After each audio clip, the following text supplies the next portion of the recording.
The old alien sat alone in his dwelling. Kraz was tired. His blue skin had faded to a pale gray over the years. The 3 tentacles on his face drooped with age. Today was the day he would finally talk about the war. The mind war with the humans. The war no one understood. Kraz picked up the recording device. His 6 fingers trembled as he pressed the button. A red light blinked on. It was time to tell his story. I was a soldier for 50 years, Kraz began. I fought in the cold moons of Rigel. I led troops against the spider beasts of Arcturus. I saw the burning of Tau Ceti. But nothing scared me like the humans. Kraz paused to drink water from a metal cup. The memories still hurt after all these years. We found Earth by accident. Our scout ship was mapping the edge of the galaxy when they detected radio waves. The waves came from a small blue planet circling a yellow star. The scout ship sent back pictures of cities, vehicles, and bipedal creatures who built tall buildings and fought each other with simple weapons. Kraz's eyes closed as he remembered the first reports. The Galactic Council had laughed at the humans. They seemed so weak, so primitive. Their ships couldn't even leave their solar system. Their weapons used crude explosives and metal projectiles. Their bodies broke easily and couldn't survive in space without special suits. The Council decided to study the humans before making contact. They sent me with a team of 20 scientists to observe Earth from orbit. We had the best cloaking technology. We could watch without being seen. The mission seemed simple at first. Kraz and his team collected data on human biology, technology, and behavior.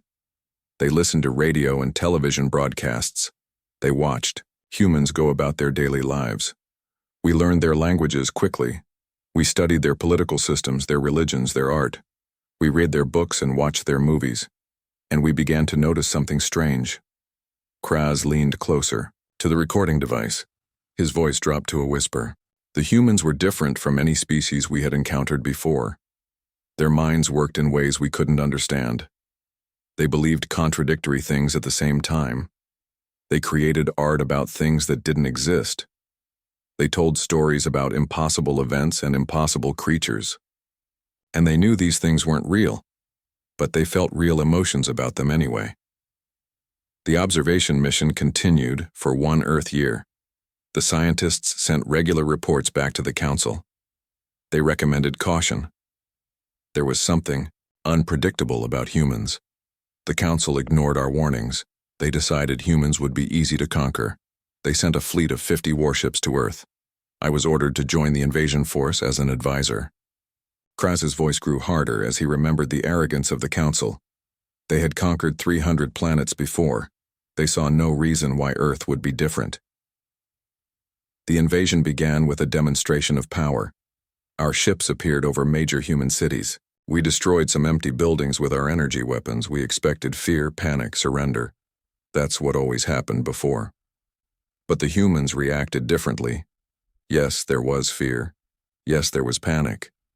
But there was also something else, something Kraz had never seen before. The humans adapted. In hours, not days or weeks. They accepted our existence immediately. They organized resistance immediately. They started making plans immediately. It was as if they had been expecting us all along. The invasion faltered in its first days. The alien weapons were superior, but human tactics were unpredictable. Humans used their own entertainment media to develop strategies against the invaders. They referred to old movies and video games that had imagined alien invasions decades earlier. It was like they had been preparing to fight us their entire lives, even though they didn't know we existed. They had imagined thousands of ways we might attack, thousands of ways they might defend. But the real problem wasn't the human resistance. It was what began happening to the alien soldiers. Our troops started having nightmares. They reported seeing human faces when they closed their eyes. They heard human voices whispering when no one was there. Some became obsessed with human culture and refused to follow orders. Others became so afraid of humans they couldn't function. Kraz himself began experiencing the symptoms 2 weeks into the invasion. He started dreaming of a human woman named Kelly and her 2 children. In the dreams, he lived in a small house with them. He drove the children to school. He worked in an office. He lived a human life.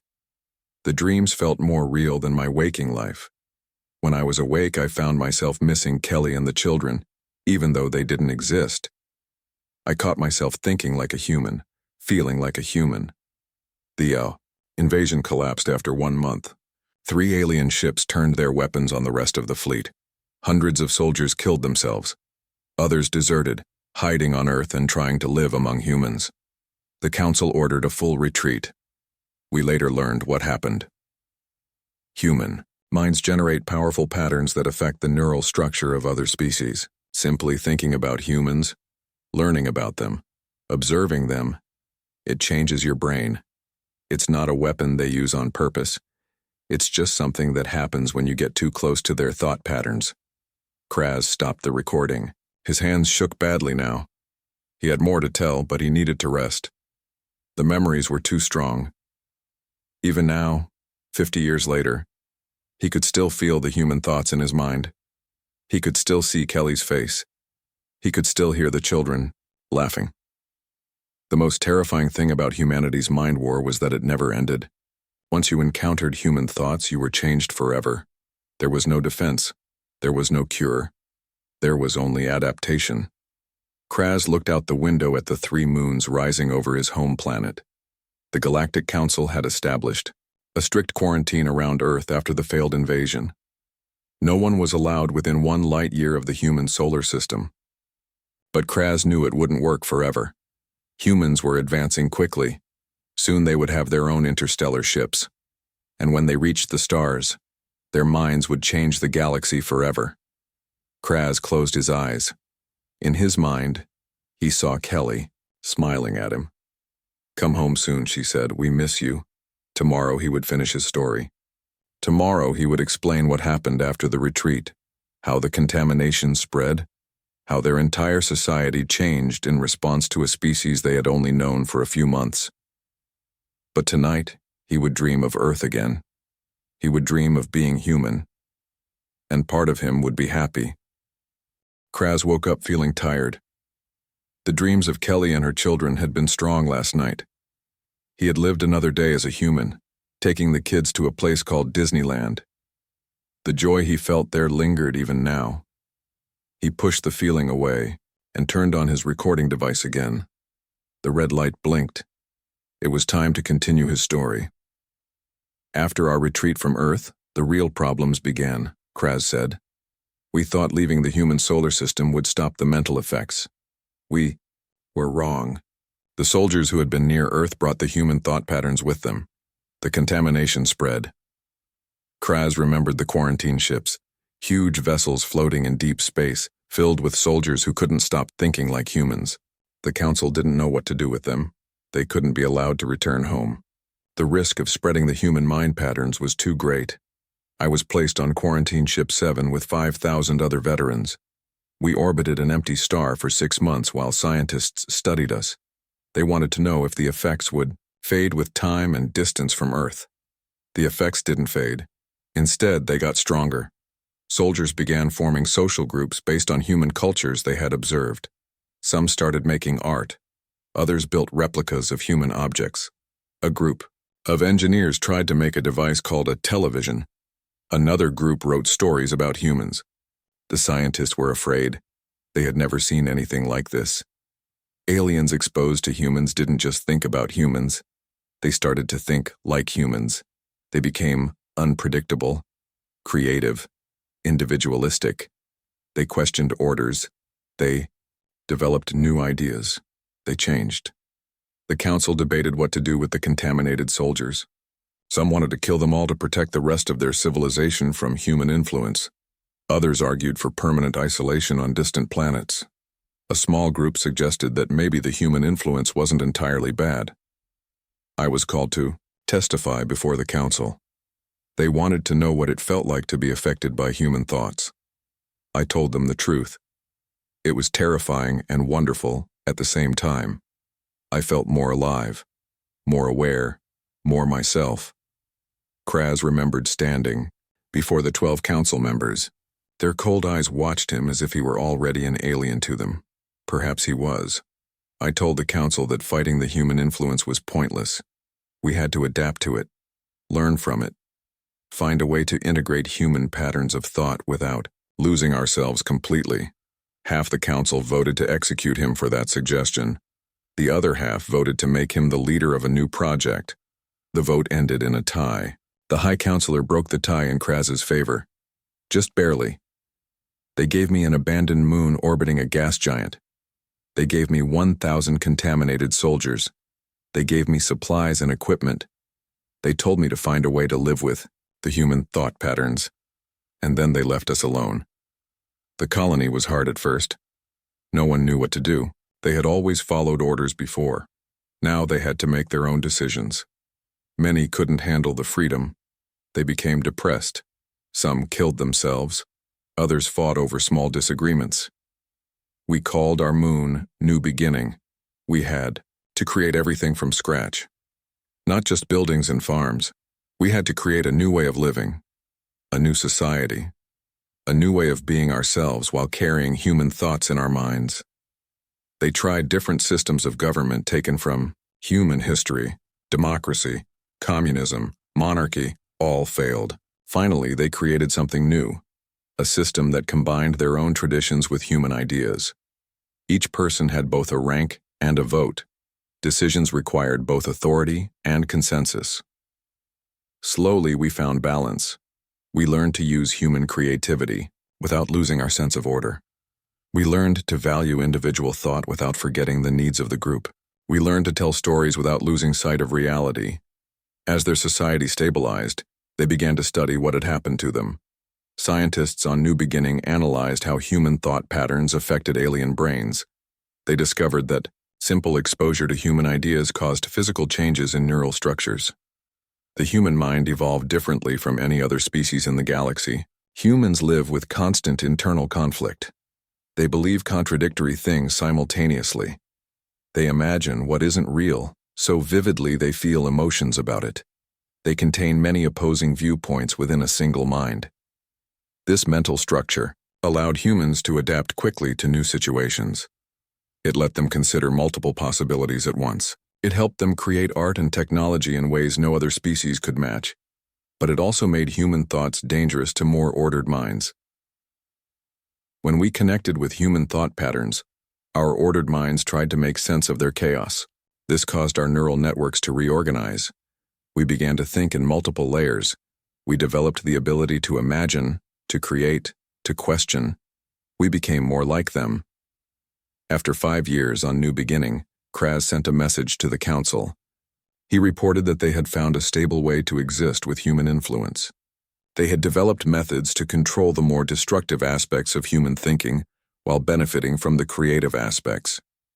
The council didn't respond for months. When they finally did, they told us something surprising. The contamination had spread despite the quarantine. Throughout our civilization, people were showing signs of human influence. Art was changing. Technology was advancing in new directions. People were asking questions they never asked before. Kraz learned that some embraced these changes while others fought against them. The council itself had split into factions. The traditionalists wanted to eliminate all human influence and return to the old ways. The progressives saw benefits in the new patterns of thought. And then we received a message from Earth. The humans had detected our quarantine ships. They had been observing us just as we once observed them. And now they wanted to talk. The council was thrown into chaos by this news. They had no protocol for responding to a species like humans. The traditionalists wanted to destroy Earth immediately, before the contamination could spread further. The progressives wanted to establish communication. In the middle of this debate, we received another message. Not from the council, not from Earth. From a distant patrol ship that had been monitoring the edge of our territory. They had detected something entering our galaxy. Something huge. Something dangerous. Something that had destroyed other galaxies before. Kraz stopped recording. His hands trembled as he remembered what came next. The greatest threat their civilization had ever faced. And the realization that they might need human thinking to survive it. He would continue tomorrow. Part 3 of his story would explain how the human mind war became their only hope for survival against something even more alien than humans. Something that didn't think at all. Kraz turned on the recording device for the third day. His old bones ached as he settled into his chair. The dreams of Kelly and her children had stopped last night. Instead, he had dreamed of the void. Even now, decades later, the memory made his skin cold. The patrol ship called it the Void, Kraz began. A massive dark area moving through space, swallowing everything in its path. Stars went dark when it passed. Planets disappeared. No signals ever came from inside it. The Council received the patrol ship's final message before it too was consumed by the Void. Analysis showed the Void was moving toward the center of their galaxy. It would reach their homeworld in about 10 years. The Council called an emergency meeting of all scientific and military leaders. I was brought from New Beginning because of my experience with human thought patterns. No one mentioned the human issue now. The Void was the only concern. Scientists shared what little they knew about the Void.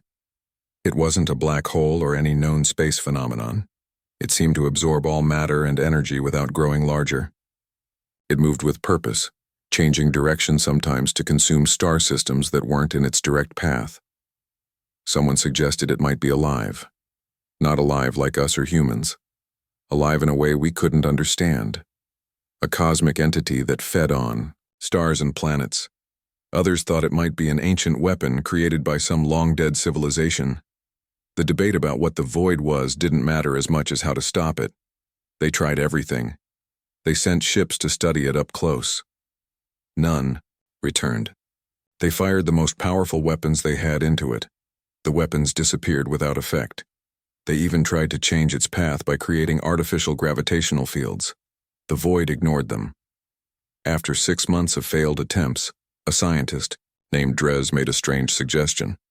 He had been studying the human thought patterns in contaminated veterans. He believed humans might have a unique way of thinking about problems like the Void. Drez explained that humans were good at dealing with the unknown. Their minds could imagine many possibilities at once. They could think of new solutions that had never been tried before. Most importantly, they weren't afraid to challenge what seemed impossible. The Council was desperate enough to consider any option. They authorized a mission to Earth. Not an invasion this time. A diplomatic request for help. I was chosen to lead it because I understood both human thinking and our own ways. Kraz remembered the journey back to Earth with a small team of scientists and diplomats. They were all nervous about direct contact with humans. They knew the mental effects would be strong, but they had no choice. We sent a message ahead of our arrival. We explained about the Void and asked for a meeting. The humans responded quickly. They agreed to meet. They seemed curious rather than afraid. The human representatives gathered in a building called the United Nations. Leaders from many Earth countries were there. Kraz's team showed them the data about the Void. They explained how it threatened not just their civilization but eventually Earth too. The humans asked many questions. Some we couldn't answer. They wanted to know what the Void was made of, why it moved the way it did, what it wanted. We had no answers. We only knew it destroyed everything in its path. After the presentation, the humans asked for time to discuss among themselves. Kraz and his team waited in a separate room. They could feel the human thought patterns already affecting them. New ideas came faster. Emotions felt stronger. They struggled to maintain their focus. When the humans called us back, a woman named Susan Gray spoke for them. She said Earth would help us, but first they needed to send their own ships to study the Void. They wanted to see it with their own eyes before deciding how to fight it. Kraz's team was surprised. They had expected fear or denial. Instead, the humans treated the Void as a problem to be solved. They began making plans immediately. They talked about sending probes and ships. They discussed weapons and shields. They even suggested trying to communicate with the Void. We gave the humans our technology to help them build ships that could travel to the edge of the Void quickly. We worked together for the first time. We learned from each other. The human scientists thought in ways we never considered. Our engineers built things humans had only imagined. Within 1 Earth year, the first human ships were ready. They were strange vessels combining our advanced technology with human design. They carried both human and alien crews. Kraz went on the lead ship commanded by Captain Alan Foster. The journey to the edge of the void took 3 months. As we got closer, all our instruments began to fail. Communication became difficult. Strange dreams troubled everyone on board. But the humans seemed to handle it better than we did. They remained focused when we became confused. When they finally saw the void, everyone fell silent. It was like a hole in reality. Not black exactly. More like an absence. A place where nothing existed, not even empty space. And it was vast. Larger than many star systems combined. Captain Foster ordered the probes launched. Most disappeared instantly when they entered the void. But one sent back data for nearly 10 minutes before it was lost. The data made no sense to us. The readings contradicted each other. Energy patterns appeared and disappeared randomly. Matter existed in impossible states. The human scientists studied the probe data for days. They argued about what it meant. They proposed and rejected dozens of theories.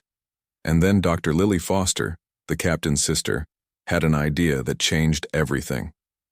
Doctor, Foster said the void wasn't destroying matter and energy. It was changing the rules that governed them. Inside the void, the basic laws of physics were different, maybe continuously changing. That's why our weapons and ships couldn't affect it. They were designed to work under our universe's rules. If Dr. Foster was right, they needed something that could adapt to changing rules, something that could function when reality itself became unpredictable. The human mind was the closest model they had. It already contained contradictions. It already imagined impossible things. It already adapted to new information quickly.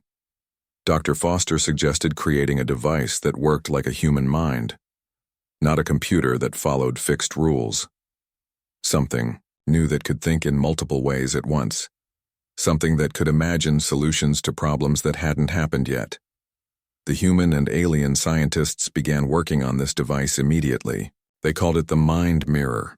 Its purpose was to reflect the void's own nature back at it, to create a kind of message or signal that could penetrate the different physics inside. We didn't know if it would work. We didn't even know what it would do if it did work. Would it destroy the void? Communicate with it? Change its direction? No one knew. But for the first time, we had hope. Kraz stopped recording. He was tired now. Tomorrow he would tell the final part of the story. How they deployed the mind mirror. What they discovered about the void. And how the human mind war ultimately saved the galaxy, but at a cost no one expected. Kraz sat down with his recording device for the 4th day. His hands shook less today. Talking about the past was helping him. The memories didn't feel so heavy now that he was sharing them. Building the mind mirror took 3 years, Kraz began. Human and alien scientists worked together at a space station we built at the edge of the void. The station had special shields to protect it from the void's effects, but they weren't perfect. Everyone on the station experienced strange dreams and thoughts. Some couldn't handle it and had to leave. The mind mirror didn't look impressive. It was a sphere about the size of a human head. Its surface was made of a material that changed, colors constantly. Inside were thousands of neural networks based on both human and alien brain patterns. It was designed to think in ways no single species could manage alone. The mind mirror wasn't a weapon. It wasn't a shield. It was a new kind of communication device. Its purpose was to reach into the void and find whatever intelligence might exist there, to make contact, to understand. When the mind mirror was ready, they faced a new problem. How could they get it into the void? Any ship that entered disappeared. Any signal they sent was lost. They needed something that could cross the boundary and survive long enough to activate the mind mirror. Captain Foster suggested a simple solution. A missile. Not a weapon, just a delivery system. We would fire the mind mirror into the void. At high speed. It would activate automatically once inside. We had no way to know what would happen after that. We might never get any information back. They prepared 3 missiles, each carrying a copy of the mind mirror. If one failed, they had backups. The entire station gathered to watch the launch. Humans and aliens stood side by side, hoping their combined work would save both their species. The first missile entered the void and disappeared. We received no signal back. The second missile did the same. Our hopes fell. But then 20 minutes after the third missile entered, something unexpected happened. The void responded. A pattern of light appeared on the edge of the void. Not inside it, but on its boundary. The pattern spread along the entire visible edge like a ripple on water. The station's instruments recorded massive energy fluctuations. The void's boundary began to shift and move. We were afraid at first. We thought maybe we had made things worse. Perhaps the void was accelerating its advance. But then we realized it was doing something else. It was forming a shape, a structure, like a tunnel extending out from the main body of the void. The tunnel of void space grew toward the station, not quickly, but steadily. Captain Foster ordered everyone to prepare for evacuation. But Dr. Lily Foster argued against it. She believed this was an attempt at communication. Running away might be seen as rejection.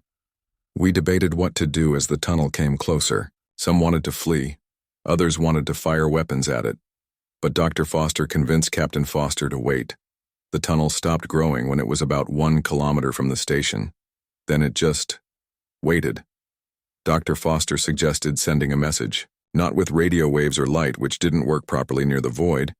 Instead, she proposed sending a person, someone who could think in both human and alien ways, someone who understood the mind mirror's purpose. She volunteered herself.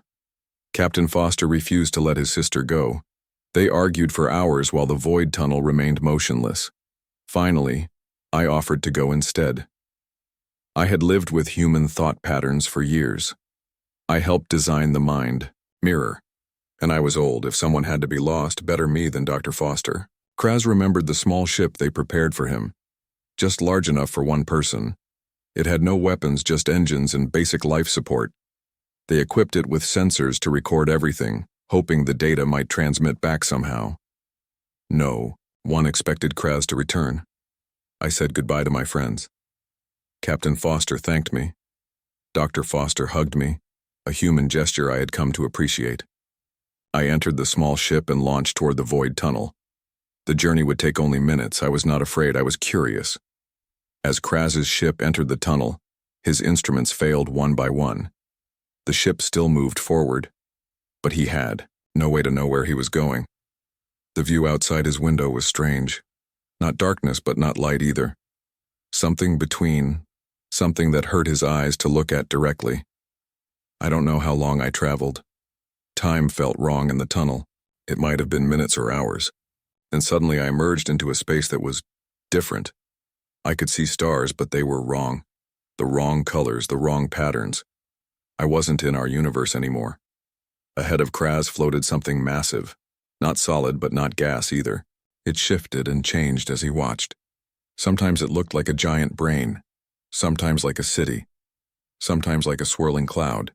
It never stayed one shape for long. My ship stopped moving forward.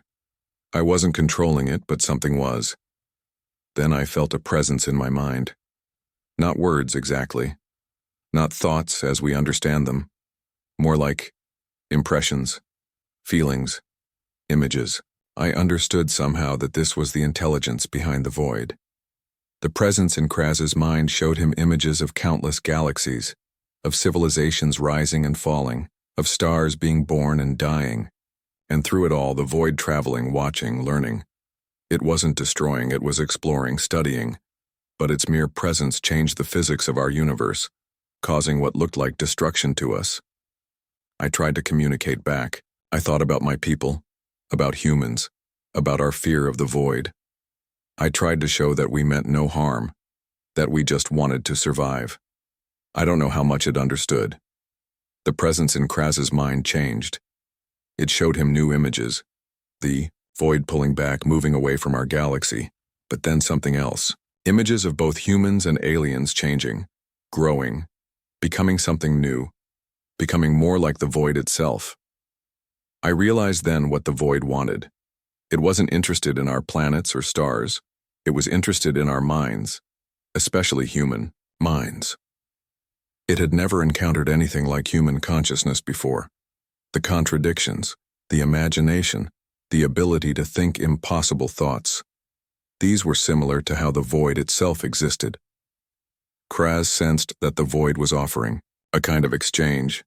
It would leave our galaxy, but it wanted to share its knowledge, not with machines or devices, but directly with our minds.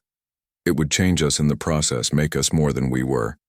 But we would no longer be fully human or fully alien. I didn't have the authority to accept or refuse. I could only promise to take this message back. Somehow the void understood. My ship began moving again back through the tunnel. The journey back seemed faster.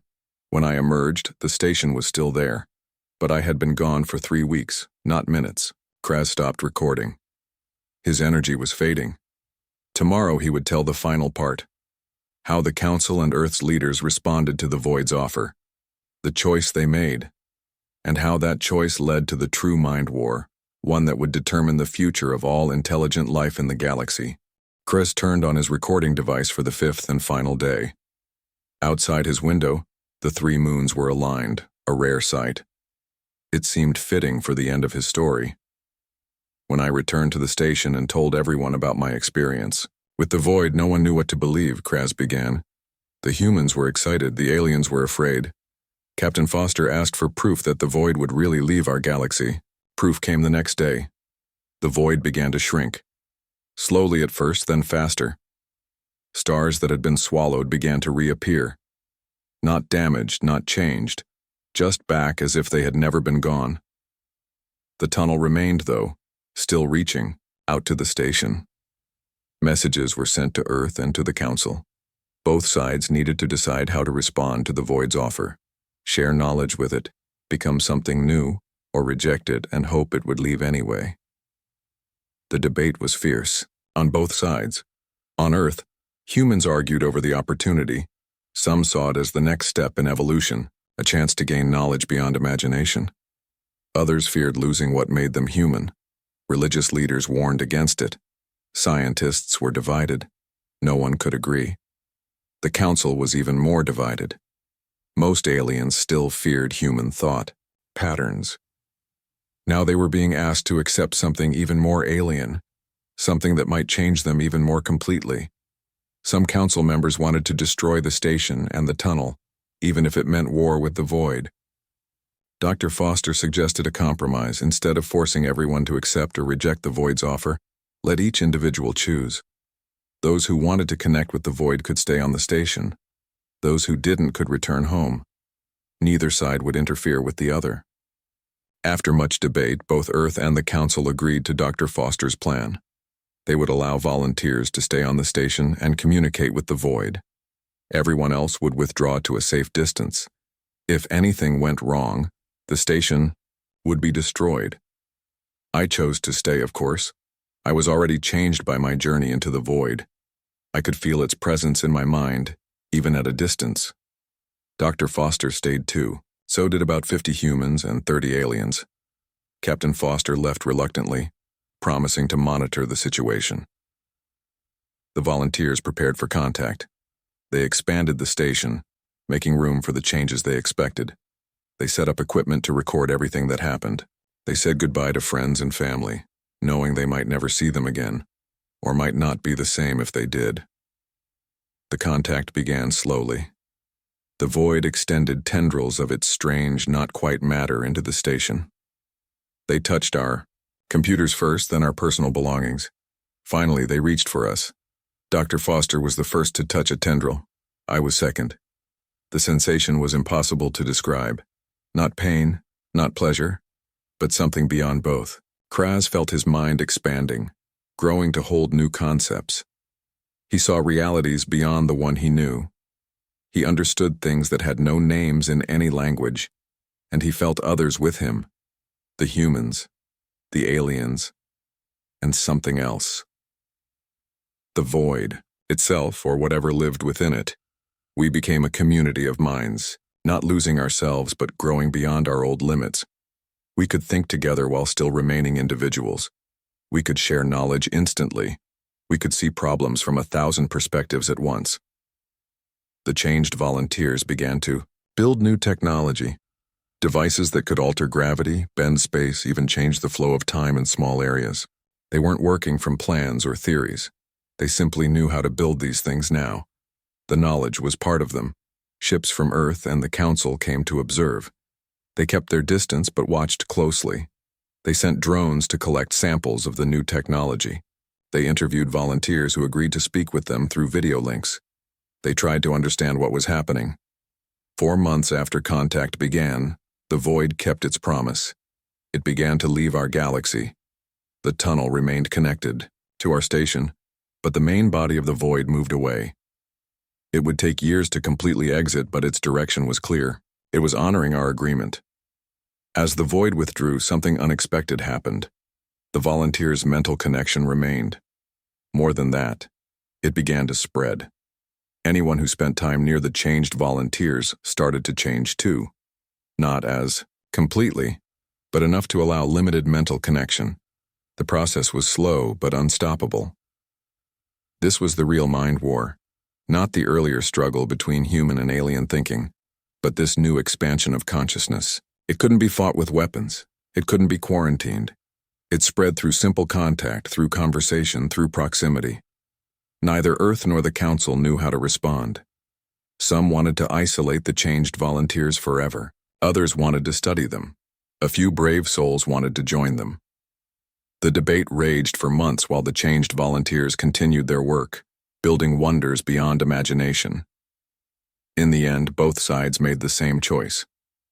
They established buffer zones around areas with changed volunteers. No one was forced to make contact. No one was prevented from making contact if they chose to.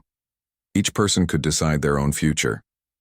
The changed consciousness spread slowly over the next 50 years. Not everyone accepted it. Many chose to live their lives as they always had, but enough did accept it to create a new kind of civilization. One that combined the best aspects of human creativity, alien order, and the void's vast perspective. That is where we stand today, Kraz said, his voice growing tired. 3 types of mind in our galaxy. The unchanged, living as they always have. The human influenced, like those on New Beginning. And the void touched, like me. All existing together, separate but connected. Kraz looked out at the 3 aligned moons. They reminded him of the 3 paths consciousness had taken in the galaxy. Different, but part of the same system. Moving, in harmony. The terror of humanity's mind war turned out to be unnecessary, Kraz concluded. We feared what we didn't understand. We fought against change instead of adapting to it. The real lesson was that minds can change without being destroyed. They can grow beyond their origins without losing their essence. Kraz turned off the recording device for the last time. His story was complete. Tomorrow it would be added to the archives, available to anyone who wanted to understand how the galaxy had transformed. He hoped it would help others see that different ways of thinking weren't something to fear. As he prepared for sleep, he felt the familiar touch of other minds, his friends in the void connection. And among them, as always, was the memory of Kelly and her children. Not just his dream now, but part of the vast tapestry of shared consciousness that spanned the stars.